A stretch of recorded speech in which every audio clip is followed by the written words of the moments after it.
right. Good morning, Dr. Richards. Morning, Dr. Live. Good to be back. Yeah, a couple of weeks off, had vacation. You were at the beach this past Yep. weekend Yep. too. Yeah. Nice. It was good. I saw I meant to mention this earlier. You how was the jujitsu competition? As good as it could have gone.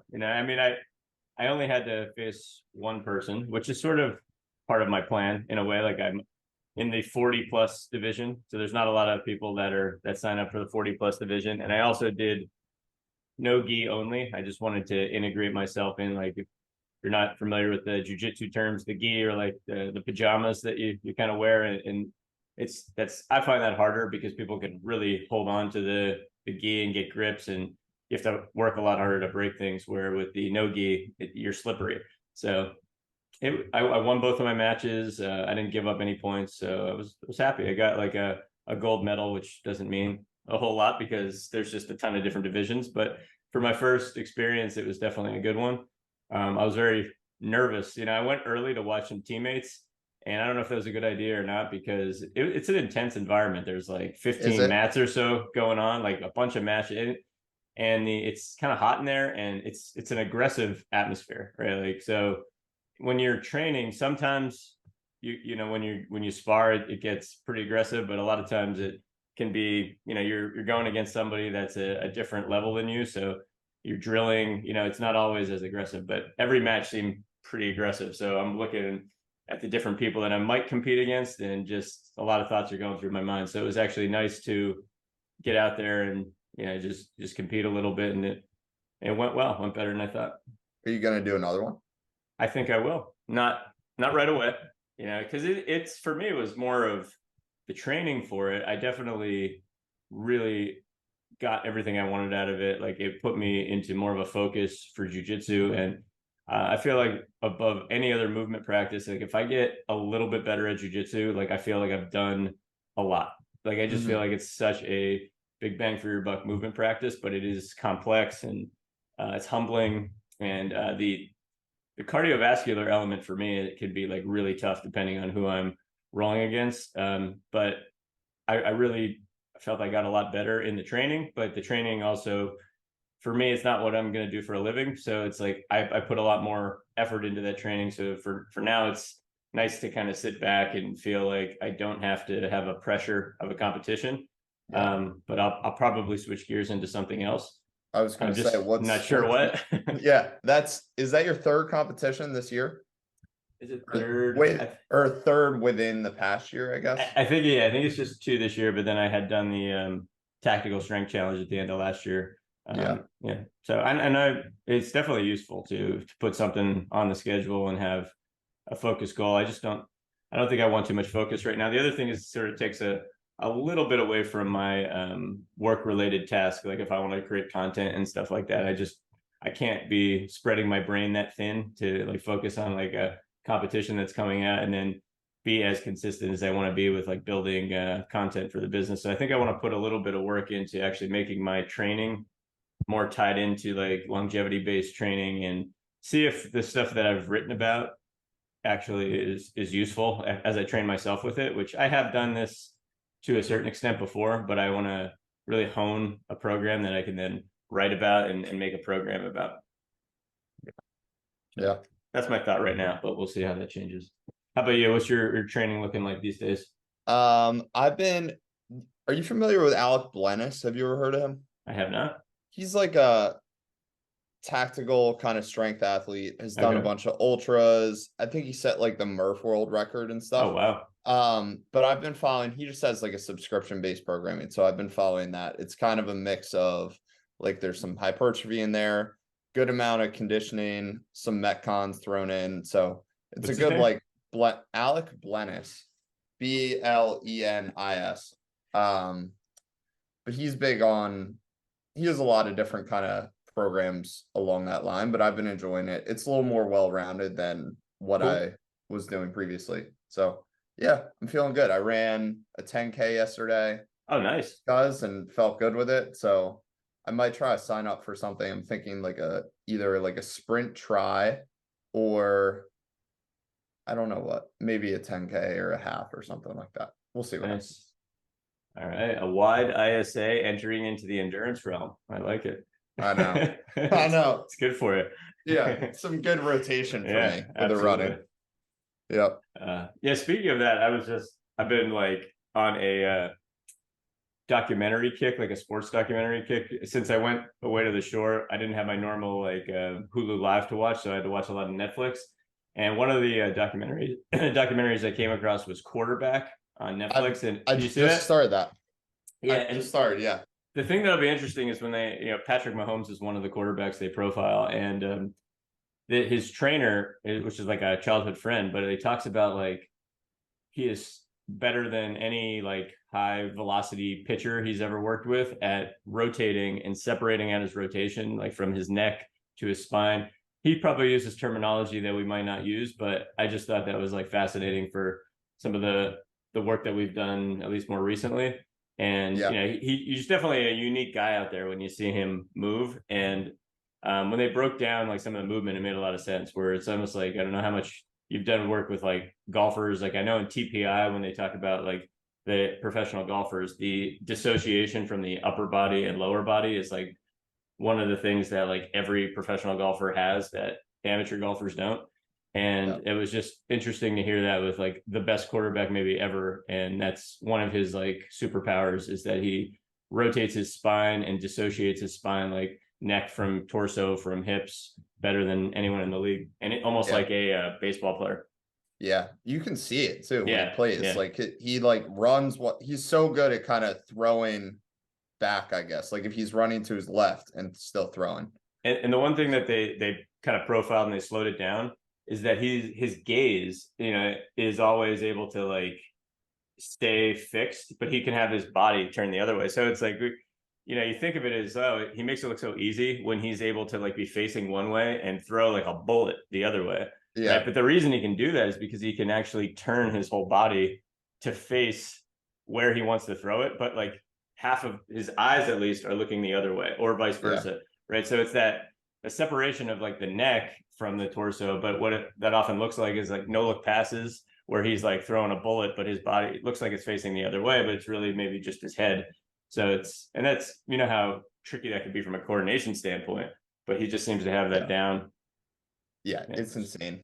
He's insane. I He is mean, insane, and I like I mean, obviously I like Jalen Hurts more as a yeah, quarterback, but from like a talent throwing perspective, he does some absolutely ridiculous things. yeah, yeah. I like that you get a little bit of behind the scenes with the guys, and as you get to see some of their personalities.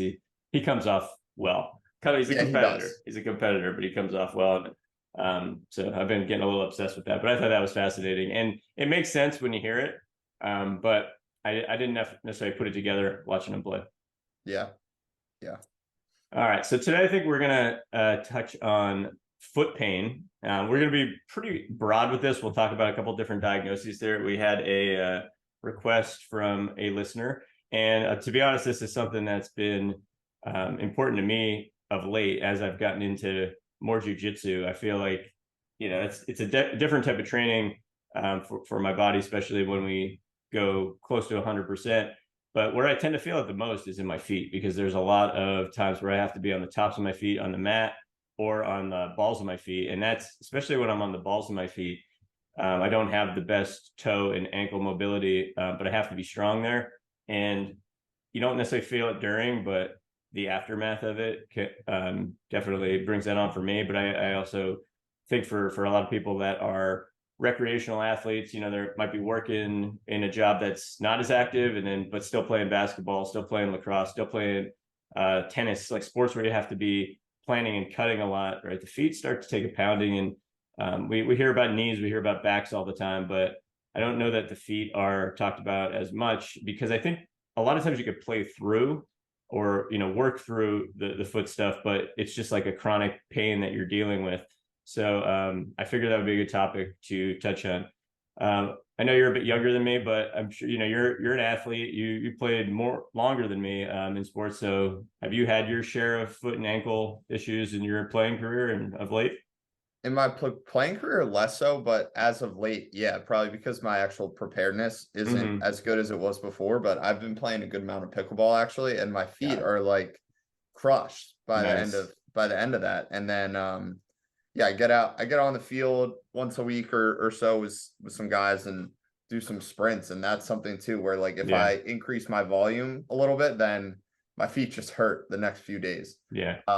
Dogs are barking at me a little bit. And I think it is something where it's kind of not talked about as much and people often just kind of work through it. But um there's something that we inherently all need. And if you kind of lose the tolerance to work through it, or it kind of gets past the tolerable point, then you're kind of at a loss. So I think this is a good topic to touch on for Yeah. sure. Where do you feel your foot pain the most when you get it? I get it mostly like just right in the arch. Right. What about you?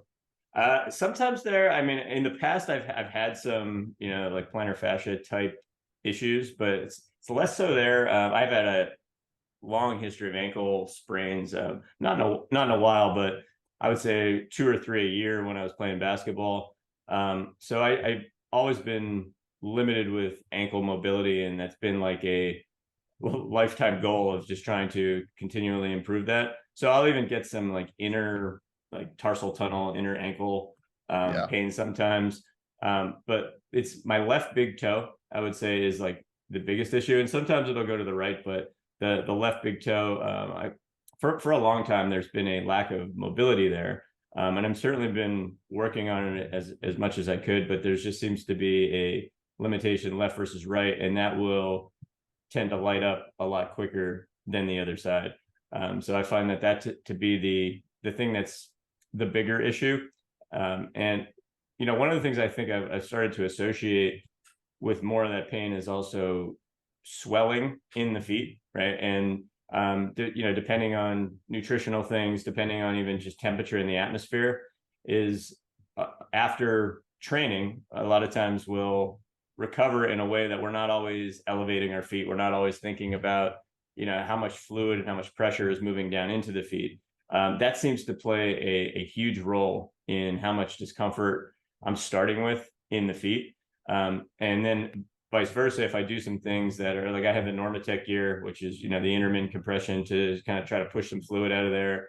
I'll use some of the intermittent compression bands to try to move some pressure, from the foot up into circulation. That seems to help a ton. But at my starting point, especially in the mornings, more and more seems to be more pressure down low into the feet, and I need to Mm. do a lot more work to get some of that swelling or edema out of there and back into circulation. So I feel like that's a part of it outside of any specific joint or tissue, is just that may change over time, but I do think that's something that's a little bit underrated, and it's sort of a more systemic, holistic way we have to think about the feet, is like how much swelling is there, and what can we do to make that better in any moment, but also appreciate that it's dynamic. There's never going to be a time where like you don't have swelling move down into your feet. It's gravity dependent, but it's also dependent on a lot of other things that might be limiting circulation at any moment. Is that like a newer thing for you? Have you dealt with that for a while since your playing career?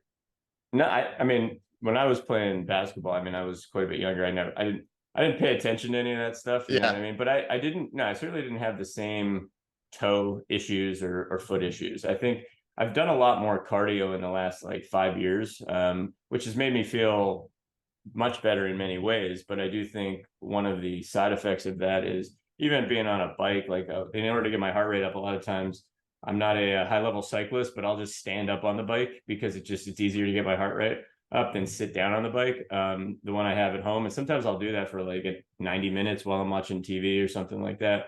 And stuff like that starts to bother me. I used to do a lot of like running in place while I was watching TV, and I like being barefoot. Like I feel comfortable being barefoot, but I think after a while, that one thing I was underestimating was the effect on like the ball of the foot, because when you're running in place, there's a little bit less load. You can control your landings a little bit better, but at the same time, you're not going through the same type of foot motion. A lot of times it's more targeted to just the ball of the foot when you're moving. So I've had to be a little bit more careful and vary up my movement, just especially the movement that I would usually do is almost like extra, like non-exercise activity while I was watching TV. I think I thought I was being kinder on my joints, but I was forgetting about my feet a little bit.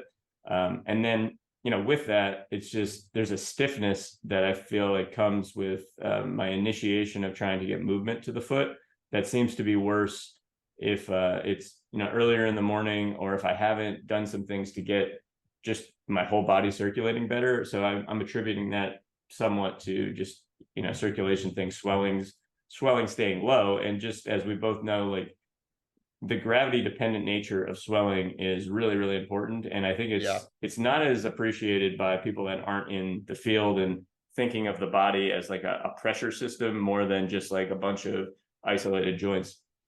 Mm-hmm. How much do you think footwear kind of plays a role in some of that stuff? Because I'm thinking like when you were playing basketball, you were wearing probably basketball shoes, yes. I would assume. Yes. I was obsessed with them. Loved basketball shoes. Jordans. Oh yeah, I'm a huge Jordan fan. My daughter is named Jordan, just for reference. Versus like now I know you go barefoot a fair amount more, like you're competing barefoot with jujitsu, and been doing some different types of cardio, more barefoot shoes. Like how much do you think that plays a role, or do you think that more is just dependent on like kind of coming back what your body is ready for at a certain time? Like does it matter that much, or is it as long as you're ready for it from a physical standpoint, it's okay to go one way or the other? Yeah, I mean, I think it always can fall into like if you're ready for it, you can wear whatever. But with that being said, it's we can't get too extreme, and I certainly have been in that camp of really getting extreme with footwear, and it's almost just because like my body's felt a different way with something. And I think we talked about this when we were talking about nutrition, where you make a change to something and it feels better, and now you feel like you were missing this your whole life type of thing, as opposed to appreciating that it might just be within a certain context that this is appropriate, right? And I think with footwear, there's no doubt that is something that we can all fall into, where if like you have a pain in your foot, it's common to go to a doctor and they just tell you to like get the biggest orthotic you can, never take that orthotic off, like protect.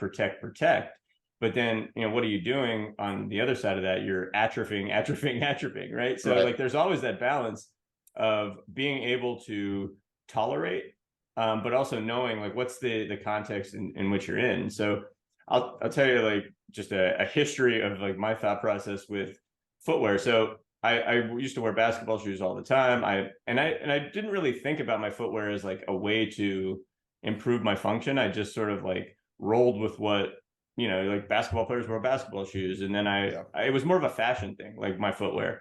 And then I got into, for a very short period of time, Muay Thai kickboxing, and I always jumped rope, playing basketball, and I had to do drills where I was lighter on my feet.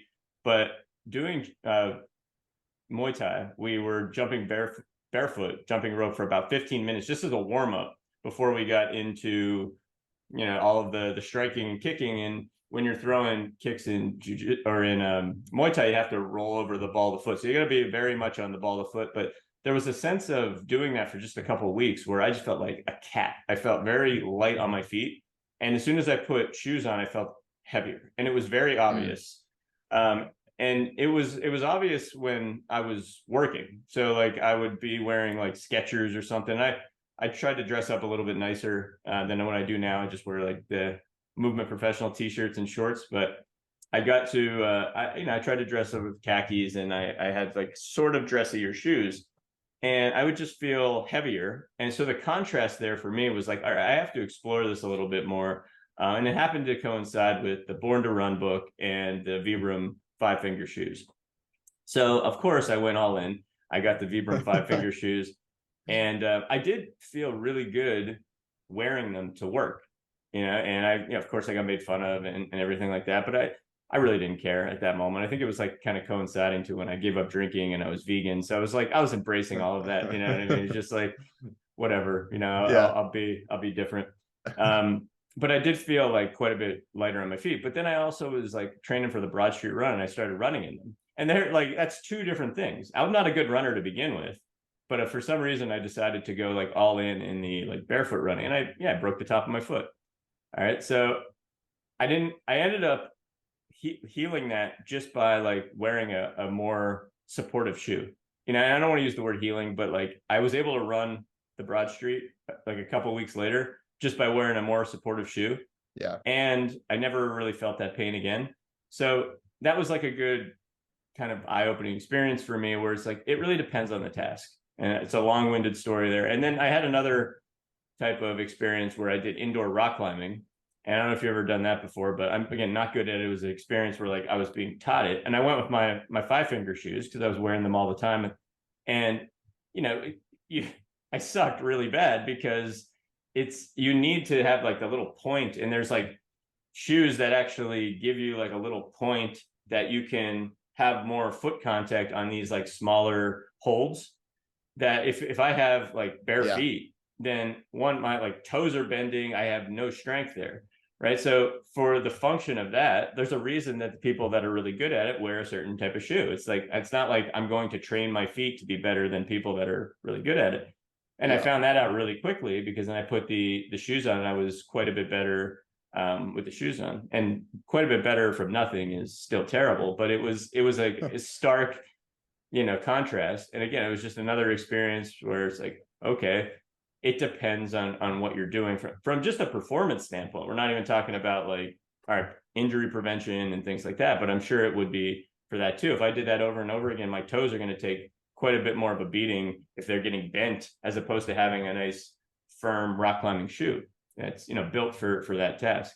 And then, you know, another example is like I got into CrossFit and started doing Olympic lifting, where it's like the Olympic lifting shoes make you Olympic lift a lot better than if you're try to do that barefoot, right? Like, because one of the values of being barefoot or wearing less support is that you'll tend to be a little bit lighter on your feet, right? Because it hurts to be not lighter on your feet. So that I believe is a good thing, right? So you want to think of it from a perspective of like, how much support do I need right now? Like if I'm standing and walking around, it's a good thing if I could tolerate this on the undersurface of my foot, to have sensation that tells me don't be so heavy on your feet, right? So for up the chain, like that makes sense that that's going to actually be useful.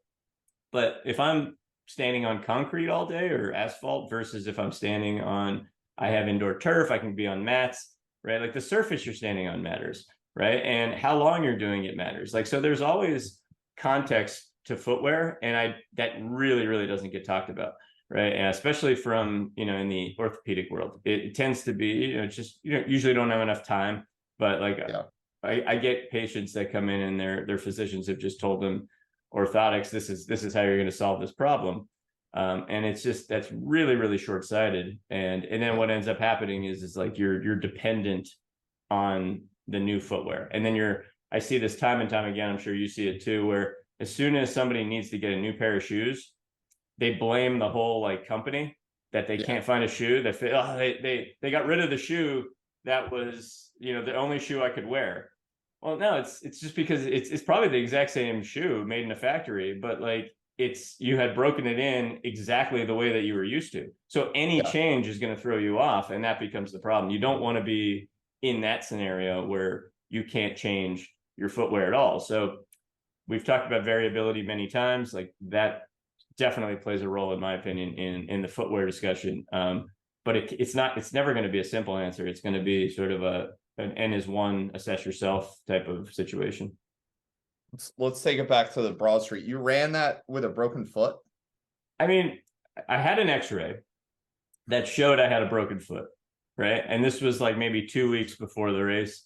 I wore a boot for like a week. The podiatrist told me to wear it for, like I was going to need to wear it for a lot longer. And I just didn't, you know, I guess like a bad patient. Like I wore it for a week. I started training with it on, and then I took it off a little bit and I wore a more supportive shoe, and I was just like, yeah, it doesn't hurt that bad.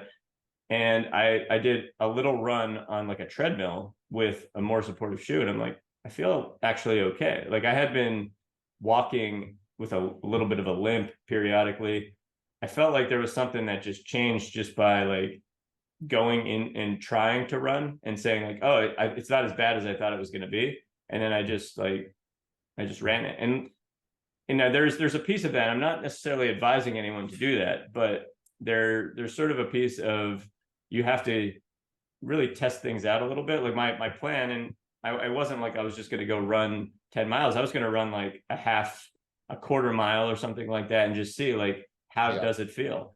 And as I started doing that, I was like, oh, it actually feels better than not running, weirdly. So then I just kind of kept going with that. I trained for another week or so, gradually building up the distance. And I'm like, why the hell not? And I felt fine. And afterwards, I didn't really feel it again.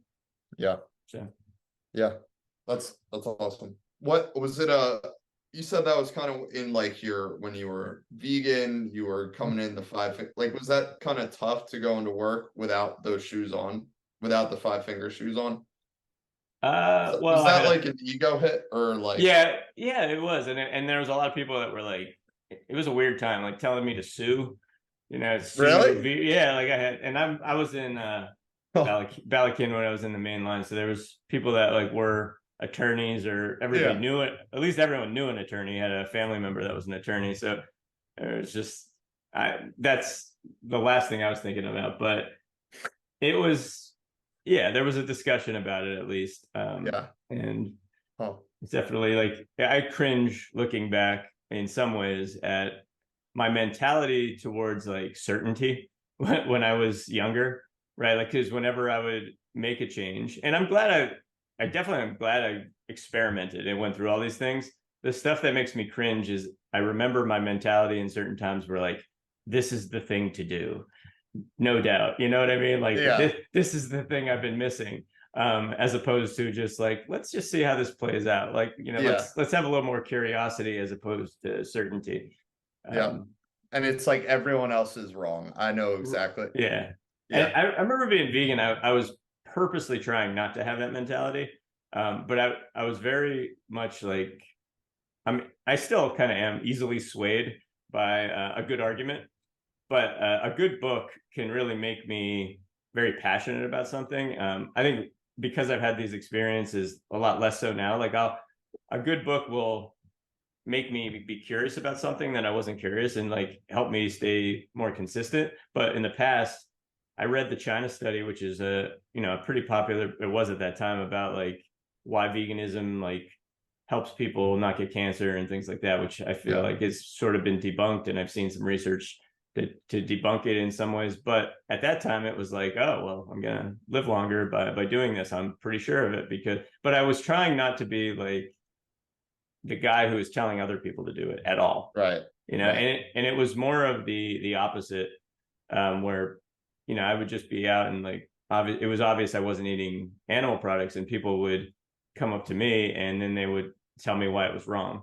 So it was really more the opposite from that perspective. And there was a bit of that too with the footwear, where it was just I was actually standing at my first job, like standing at the front desk, and some woman didn't like address me, just walked right by me, and I'll never forget this. She just goes, "I hate people that wear those shoes."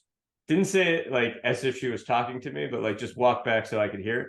I was just like, wow, that's insane. Yeah, it was insane. So it was like, she doesn't hate the shoes. She hates people that wear the shoes. Shoes are fine. Hates the people that wear the shoes. So that she directly told me she hated me pretty much. Oh my gosh. So, oh, that's insane. What we've been talking kind of broadly about footwear, or not footwear, but also like foot pain.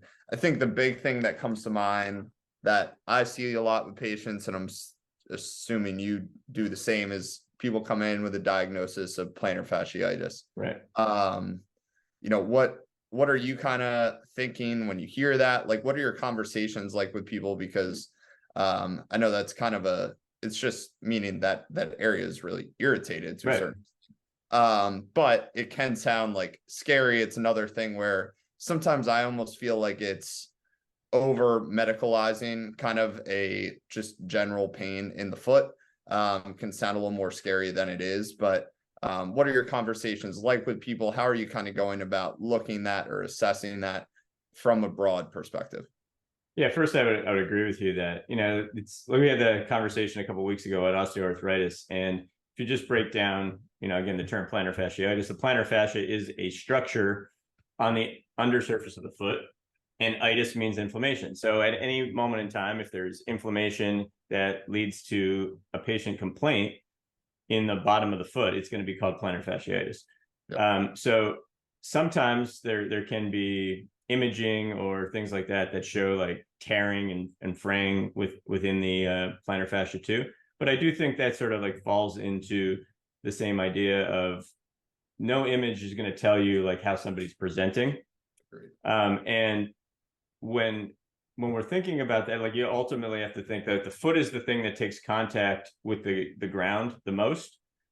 So there's really two things I look for, or sort of like two archetypes like I'll look for when somebody's complaining of foot pain. Is one, I want to see like, is their foot biased towards a more rigid sort of supinated position, which would be like a higher arch, or is their foot like more biased towards a pronated position where, more of a flatter foot. And that's just like a start. And then I want to see how well they can move in and out of that starting position. So it's really, you don't want to get too biased to just like taking one look at someone and be like, oh, I know exactly like how that person moves just by, what their static posture is. But a lot of times if you see like a higher arch and say somebody can't get out of that higher arch position, that tends to correspond to more potential for rigidity, lack of movement of the plantar fascia, right? So if the arch is lifting higher, you can think of it broadly as the plantar fascia is moving more towards tight, more towards rigidity. Where if the foot is actually like pronation for the plantar fascia is actually desirable. It just depends on how much pronation and can someone move out of that pronation. Yep. So, we've both seen like, that navicular drop type of idea where like the actual inside arch is resting on the ground and it can't get off of the ground. That's a problem too. And again, even though that would theoretically be a less rigid plantar fascia, the foot, the arch, the toes, can't really move. So it's just sort of falling inward. And that's not just a foot problem. That is typically a problem up the whole chain. So, we have to see like where somebody's starting from.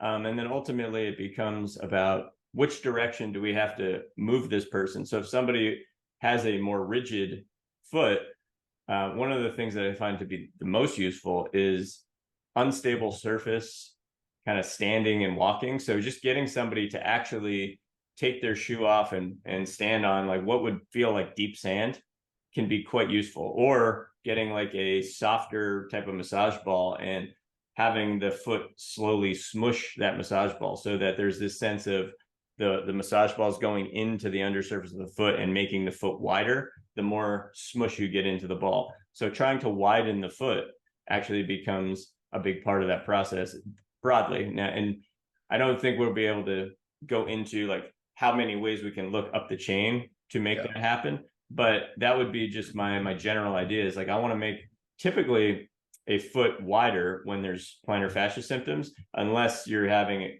that kind of really, really pronated foot, then we're going to have to do some work to try to build a little strength in the foot and typically up the chain. Like a lot of times I look at really pronated feet, I'm thinking that's a midline stability issue as much as it is a foot strengthening issue. Right. I think the other thing that comes with the unstable surface strain, especially with that high foot, kind of high arch, is it's like you're just giving people also a reference to like feel that part of their foot in contact with something when it probably isn't used to it, which I think could be helpful for another mechanism. We don't need to get into mechanisms of how things happen, but potentially another mechanism of why that might be helpful and like letting that foot kind of widen and get a little bit fatter. Are you looking typically at like overall activity level? Like, are you making activity modifications with people based on that? Or is it it's obviously case by case dependent, but how often is that kind of part of your discussion with people versus just like, okay, let's focus on either getting your foot fatter or whatever it ends up being. And there's more nuance to it than just that. But how how often are you kind of looking at that activity modification piece with foot? Yeah, I mean, you really have to, because a lot of times this stuff becomes a volume game, depending on what the task is, right? If somebody is having pain and it's secondary to playing a sport, especially like playing a sport that they're playing recreationally, it's sometimes that's a difficult conversation because the problem with sports is like when you're actually in a competition, like good luck trying to modify your activity in that moment. So I hate telling people like not to do things. Like I think that's as far away from like what I think our job is. But in certain moments, it's going to be like just trying to have people understand like the difference between in training doing something less, which I'm always erring on the side of like never shut the light off, but turn the dimmer switch down. But if you're playing a sport, you may have to just practice or not playing a game. Well, if somebody's just playing like in a men's league once a week, that means they don't play in that game. You know what I mean? Like you could practice basketball, but it might be really hard to actually play in a game and still modify this if that becomes the problem. So that's a discussion that I tend to have, and I like to make it a shared decision making process, because the other thing I like to discuss with people is like, how important is this task for you? Because I get it. Like I'm talking about my foot issues now. You're not telling me to stop doing jujitsu right now. It's not that bad, right? Like my feet aren't that bad, and the gains I get from jujitsu are way better than waking up with some toe pain that feels better later in the day when I mobilize it. You know what I mean? So I think it's important to have that shared decision making discussion about, okay, if we can find some exercises, if we can sort of like understand this process enough, give you 3 or 4 things to do that even when you're in pain, make you feel like you're in less pain, you get a little bit more control over the situation, but you also got to play in your game, right? You get to continue the thing that you're trying to do. And we just have some things to put the fire out. Is that worth it to you? Like, does that make sense? So a lot of times I think that becomes more of the avenue that I would like people to, to understand at least. And if they say, no, I don't want to have any pain, I'm like, well, you probably can't play right now. Like we have to, let's give it a month and see, maybe we can get back into it. But again, their season might be over in a month. You know what I mean? So it becomes a very much case by case basis, but I think it's a discussion about shared decision making. And I like to try to have people think about like, hey, here's the possible scenarios. We might be able to make progress a lot quicker than you think. And depending on the task that has to be modified, that's when I absolutely will talk about footwear and say like, while you're playing, you might want to think about, maybe compressing the foot a little bit more, right? Like see what it feels like to have a little bit more support. And then immediately afterwards, have actually some type of process where now you take your shoes off, you let your feet breathe, you move your feet a little bit, you do some of your exercises to get some circulation, you do some stuff later at night to create a circulation change that gets some fluid out of there, right? Have a process and be curious, like be in it. So you don't have to take any time off, but see how much better you can make yourself just by doing some of the things we're talking about. Yeah. The footwear piece is interesting because in a way, and like changing biomechanics and things like that a little bit, it's a form of kind of load monitoring in itself, where Absolutely. It's like if you're kind of changing how the foot's working, then different areas are going to take on load, even if externally your activity doesn't change. So, but I think I love the shared decision making process, and I think that applies to every real diagnosis, especially like when we're seeing it in an outpatient case by case basis, of kind of like, okay, this is kind of just shooting people straight. Like, all right, you don't necessarily need to stop this, but this is what you can expect from doing this. Here's how we can kind of modify things or supplement to make sure you're still moving in the right path, versus like you said, like if you've had people that just say, I don't want any pain, then that's a little bit of a different game plan. So I think that's really helpful with this discussion, and just overall as an overarching theme with therapy as a whole. No doubt. And I think one of the things from a biomechanics standpoint that is really good to get people thinking about and working on right away is gait mechanics, like walking mechanics, right? Because especially with the feet, right? Because that is, to me, this gateway to the discussion about the feet and the whole chain all in one, right? So if you can have a system that you look at how somebody's walking, but make it that you could easily break it down so you see what somebody's ready for, but you can give them some exercises that are working on integrating the feet with something that looks like it would carry over to walking mechanics. I think that's huge, right? Because what I find to be useful with, the understanding that I have about gait is if my feet hurt after, doing something that is a little bit more intense, walking actually becomes therapeutic for me. But it wouldn't if I didn't have the awareness of like how to put load through my body, how to think about, gait. And it's not that I'm walking always in the same exact way, but I have a way of thinking about walking when my foot hurts in a certain area that actually becomes part of the solution, right? Or part of the recovery at any moment. So getting people to understand where the foot would be more optimal from a strike and like an initial contact standpoint in the heel. How we can think about, or you're getting big toe pain. The big toe is on the inside of the foot.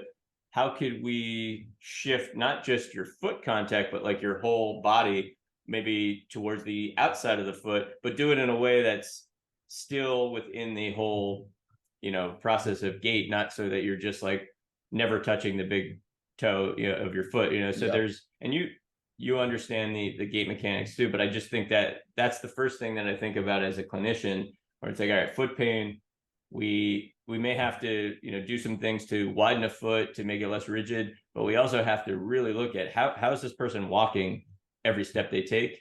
And then this is where having an appreciation of maybe like when you're in house, you're doing some drills that are walking oriented, you're doing those barefoot so you could feel the relationship between what your foot is doing, and do it barefoot on a nice carpeted surface, right? So the surface that you're walking on also will have an effect on what footwear you should wear, obviously. But one of the things that like wearing cushioned footwear does for you is it gives you don't need to have it deadens the sensation between you and the ground, but it also in a way can make the foot a little bit wider if it would be a little bit more rigid, because it's sort of an unstable surface that's moving with you if it's cushioned enough. But it also gives you less ability to move your foot oftentimes, because it's not just that you're standing on a more cushioned surface, you're standing on a more cushioned surface that's boxed in from all angles. So when you walk on a softer surface like a carpet, but you also don't have the shoe compressing you on the top, to me, that is sort of the best of both worlds, where you can get some movement, but you also don't get too much of the sensitivity underneath. And then you can manipulate that surface over time as part of your exercise, right? So, most houses have some type of carpeting. You can get a mat that you can walk on, but then you can also go on linoleum, some hardwood, and say, all right, I can tolerate this now. At least while I'm doing, a slow walking exercise to work on my gait mechanics. Right. So it ties in, some of the understanding or the ideas of footwear with, what surface can you tolerate it by breaking down the gait cycle? Because oftentimes that's going to become the complaint. It's not necessarily during the competition. It might be, but a lot of times it's just walking. And first step you take in the morning, well, attack that, go after that right away, really understand walking. And then you can actually see where you are in the process. And sometimes you got to slow walking down. You got to break it up into drills. But then you can, speed it back up over time. I really like that using kind of the surface as just another way of looking at footwear. Just in a different way. That's helpful for me. And I really like that. Cool.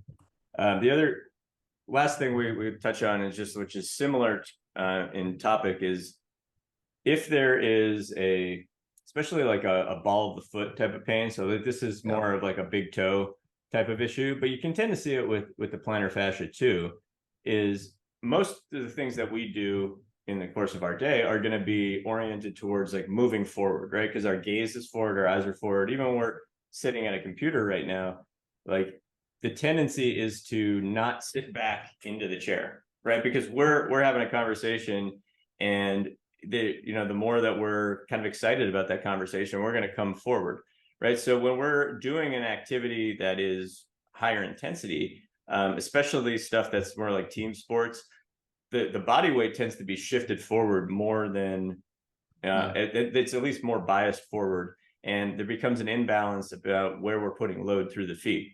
So a counter to that then becomes, what type of exercises bias more of the back of the foot or a more balanced foot contact? So you think like kettlebell swings, right? You think about like any type of squat work, deadlift work, that the idea is that you're actually supposed to stay grounded through the foot a lot more. That's a good opportunity to start training the foot barefoot, but not have to make it like only about the foot. So the feet are more planted, and the goal and the intention is to be heavier through the heel without losing the ball of the foot. But a lot of times you could call it posterior chain work, things like that, but making the intention not just about doing a deadlift, but what are your feet doing during the deadlift? Not just doing a squat, but what are your feet doing during the squat? And then vice versa, or going forward with that. Like a snatch is a higher velocity thing that I think is really, really useful, or a swing or a snatch, any of those ballistic movements in kettlebells, that you actually have to speed up the motion, but still think about, are you staying anchored through your feet, or are you getting knocked off balance? So there could be a whole progression there, and I find that to be super useful. On top of working with Gait. Gait's a little bit more dynamic, where you're moving forward and you're actually feeling yourself move through the whole foot in outside to in. But with a swing or a squat, you might be more grounded, and it could be actually a lot easier for people to start to feel the feet while they are still doing fitness and working up the chain. Yeah, I think too with that kind of theme of like trying to stay back, especially on a lift and things, especially with people that complain of tight ankles. I think sometimes just teaching someone how to kind of stay back and like squat, stay on through the midfoot towards their heel a little bit, it enables actually freeing some stuff up at the ankle without actually having to directly do like a traditional stretch or anything along those lines. And then that, the hope is, carries over to Gait, managing your center of mass, and being able to do that even as you're kind of falling forward continuously, I think changes things at the ankle and at the foot as well. So 100%. Yeah, I think that's a good place to stop. And I think that last piece like really speaks to, it connects to what we were talking about with grip, several sessions ago, where there was these four corners of the foot, or four corners of the hand, and where you are on one of those corners will dictate what you're doing up the chain into the shoulder. Well, the same thing is true with the foot. So even if you're thinking about like kind of working on dorsiflexion, which would be typically thought of as a calf stretch or a soleus stretch, where the first thing you got to be able to do is anchor your foot, right? Because you can get a stretch, but you shift all your weight forward, and it totally changes like the intention. So it's not about the stretch, it's about keeping an anchor and actually the direction of motion that you're trying to get to when you're trying to mobilize the ankle there. So yeah, that the anchoring aspect and keeping your weight back is typically the thing that you got to think about, because the tendency is to move forward, I think, is probably the most important thing to teach people, because it's not intuitive. Absolutely. All right, till next week. We'll try to pull the audience again and see if anyone's got questions about specific injuries. We'll do a whole episode about it. So comment with questions, and otherwise we'll see you next week. See you then. Later.